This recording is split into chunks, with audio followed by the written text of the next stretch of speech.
Good morning, everyone, and welcome to the One Pot Wonder. We are in session 5, and we're actually in class 4 with, including today's class. We have 3 classes left.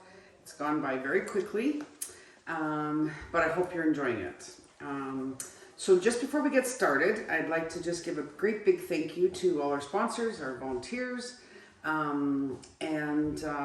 with the Canadian, or the Lethbridge Foundation, the Canadian Lethbridge Foundation, for their wonderful donation and grant that they've offered us, as well as for Napi Friendship Center, who is also sponsoring the program as well, and to Pickle Nation, to the Child and Family Services.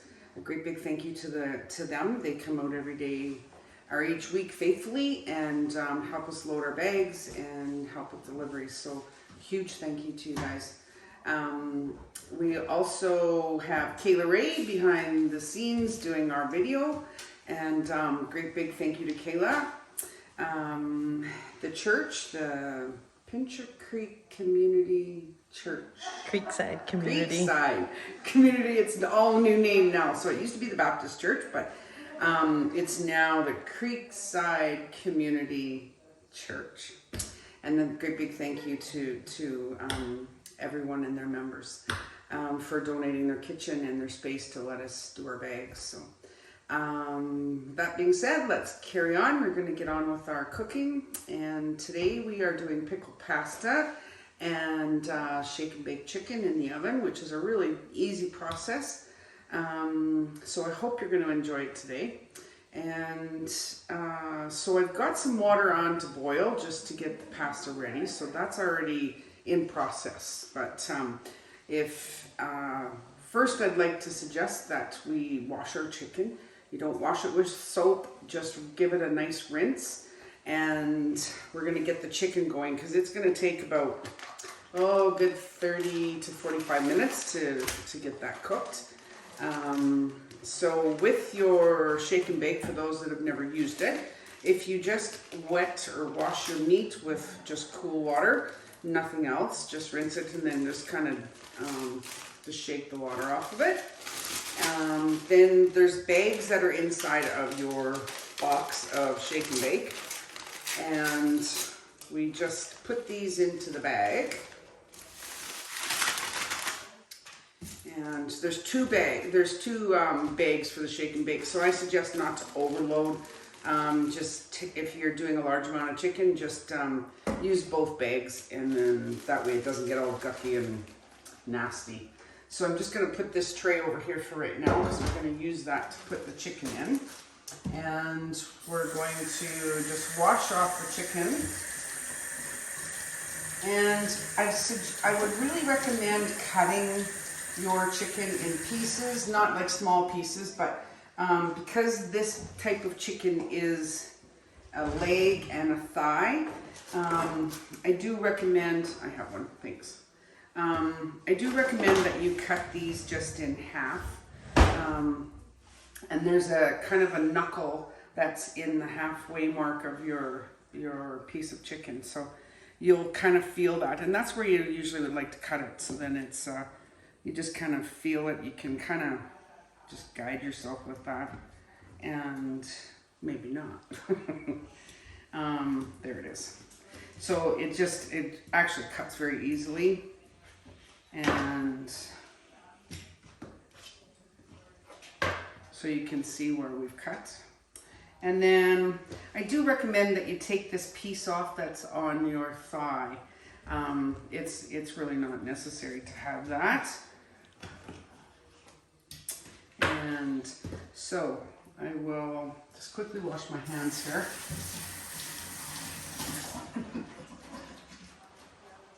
Kayla's struggling with meat. So we're just going to put the damp chicken and then just hold one end and just give it a good shake. And Kayla, can you pass me the paper towel? So I have put just a touch of oil in this pan that you're going to just to kind of, so that it doesn't burn or stick on the bottom. So I'm just gonna weight this pan so that it's just a little bit of oil. If you don't have oil, you can use a little bit of lard, or you can use a little bit of butter. Butter will burn fairly easy, so oil is actually the best for just to make sure that it's not going to stick to your pan. But if you don't mind the extra scrub at the end, you don't even need it, because there is a little bit of grease that comes off of your chicken. And so we're just going to do that until we have all of our chicken coated. Now you can add your own spices if you choose not to use shake and bake. I just did it as it's a very easy process to do. But you could use graham wafer crumbs, you could use soda crackers, Ritz crackers. Cornflakes is good. Cornflakes, yes, potato chips. You could add, and then you can just add your own spices. You can add garlic and onion powder, or you could add Italian seasoning, cumin. There's so many different spices, but it's kind of to your own palate tasting. And then you just kind of crush it all up, and it's the same kind of concept as this.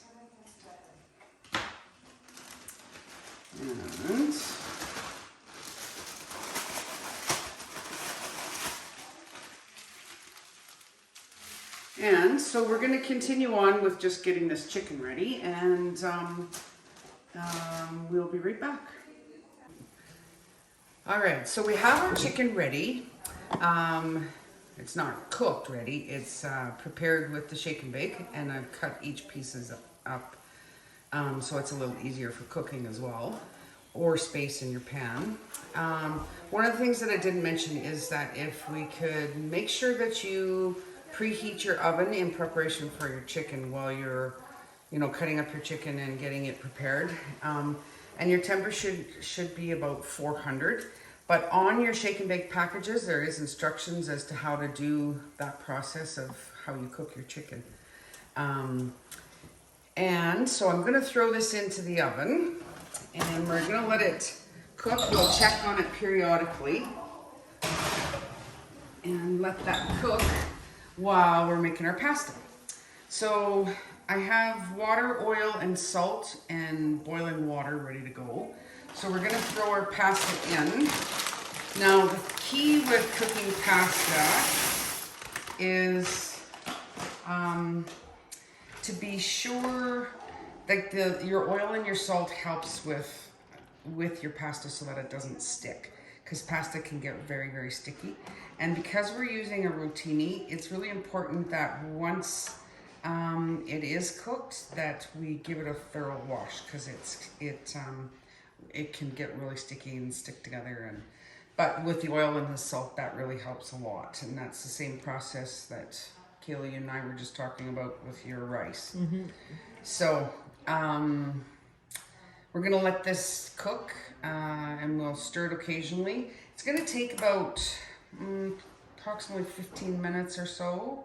And before you dump your water to thinking it's cooked because it's soft, I recommend that you just taste test it, because it still could get very chewy. You don't want it really mushy, but you don't want it so that it's kind of pasty with, your uncooked pasta. So give it about 15 minutes and we'll be back. So we're going to start the process of building our dill pickle ingredients for the pasta. And so in your bag, you're going to have some fresh dill. And this dill, in your recipe, depending on how big of a serving you're going to make, I've used the whole package, like the big package. So I'm going to show you. It's probably a serving for about at least 10 people, because you figure about a cup per person. Some people just eat it as a meal too. So, but what I did want to show you is when you're using, for those that haven't used dill before, you can use the whole, oops, we're having overboil. So, thanks Kayla. So this dill has the really thick stems on it. You can use this if you're cooking like in the oven, but to use it fresh, some people use it, but I don't. You can if you like, but I usually cut it off about there. And then I just chop it up, which I've pre-chopped. So I've just chopped it up into like just small little leaves, I guess. And I've used about half of my package of my dill, but you could certainly use, because in your packages you have about a half, because you're not going to need the whole thing, and it'll probably go bad before you use it all. But so it doesn't, you can certainly wash it, and then just chop it up really, really, really fine.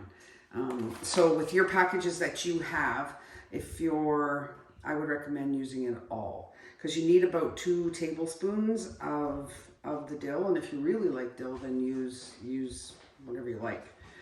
We also have the packaged dill, which we're going to use with the fresh dill, and it's going to be about probably a couple teaspoons, if not a little bit more. And then we have your dill pickles, which I've pre-cut into bite sizes, which are, just kind of this size. And then we have our sour cream and our mayonnaise, which we'll mix together. And you'll mix about a cup of each of your sour cream and your mayo. And we also have some cheese that we've cut up into just little bite-sized pieces, and some onions to add the flavor. In your recipe, it calls for onion powder, but I prefer to use the real onion. Welcome, Debbie. So I just chopped up some onion, which is also in your bag, instead of the onion powder. So to get started, let's do our sour cream and our mayonnaise first, and we'll get that into our bowl. And we're going to do about a cup of that to start with. You may find that you're going to have to add more later on, but you can judge that as you go. Once you get your pasta done and you get it started to fold into your pasta, then you'll have a better idea, because you don't want it too dry. And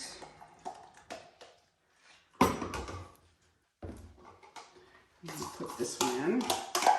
So you just basically put all of your ingredients together in your bowl as you're waiting for your pasta. I'll give you that, and I'll move this here. So then you're just going to mix this up and combine it with your pickles, your cheese, your onions, and your dill. Now, some people add a little bit of milk if you don't like it really kind of a thick sauce for your pasta. Some people do add milk to it, so it's... You want to mix it all before your pasta's done, so it Absolutely. amalgamates together. Yeah, absolutely. So we're just going to throw it all in together. But there is instructions there that you can follow on your recipe if you've never made before. And we're going to put a little bit of the dry dill. Like I said, we'll put about 2 heaping teaspoons to start. And then we're going to stir it up.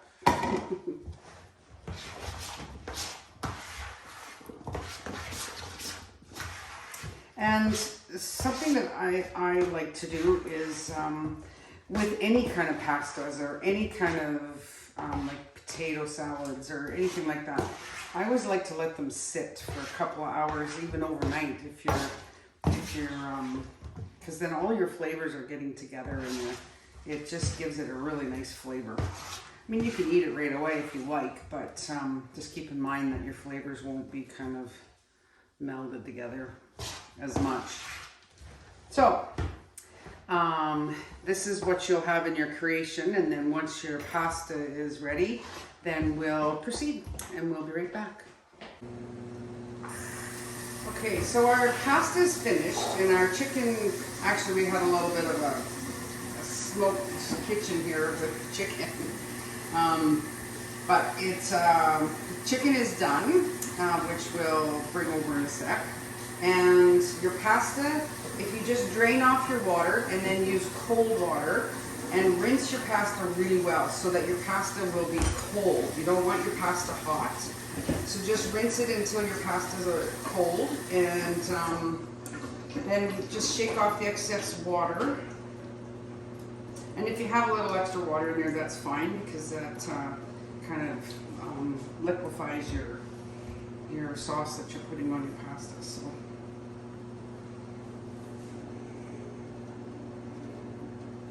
And so we're going to throw our pasta into our creation.